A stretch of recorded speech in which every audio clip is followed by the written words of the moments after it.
नमस्कार, मैं हूं कुसुम। केसरिया न्यूज में आप सभी का स्वागत है।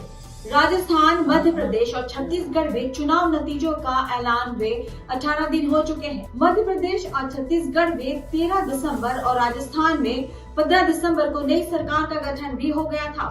तीनों ही राज्यों में सरकार गठन हुए भी एक हफ्ते से अधिक समय हो चुका है।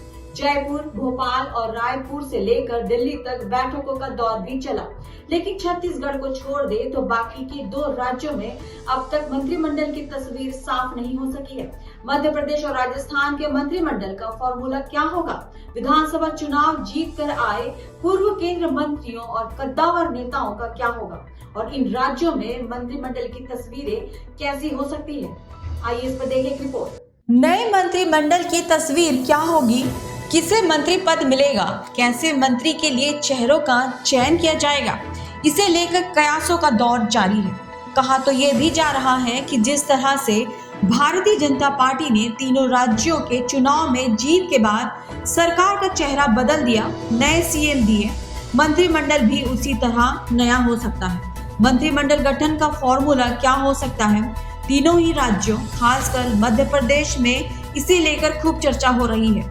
क्या शिवराज सिंह चौहान के नेतृत्व वाली पुरानी सरकार में मंत्री रहे विधायकों को फिर से मंत्री पद मिलेगा? ऐसा इसलिए भी है क्योंकि बीजेपी ने तीनों ही राज्यों में नए सीएम बनाकर नए संदेश दिया है कि पार्टी अब बदलाव के मूड में है। ऐसे में उन विधायकों के मंत्री बनने या ना बनने को लेकर सबसे अधिक चर्चा हो रही है, जो पार्टी की पिछली सरकारों में मंत्री रहे हैं। कयास थे कि नए सीएम के साथ बहुत पुराने चेहरे, 3 या इससे अधिक बार मंत्री रह चुके विधायकों को मंत्री बनाने के मूड में बीजेपी नहीं है। लेकिन छत्तीसगढ़ के मंत्रिमंडल में बृजमोहन अग्रवाल इस फॉर्मूले के अपवाद हैं। लोकसभा चुनाव में अब कुछ ही महीने बाकी है। ऐसे में मंत्रिमंडल गठन पर 2024 के चुनाव की छाप नजर आएगी।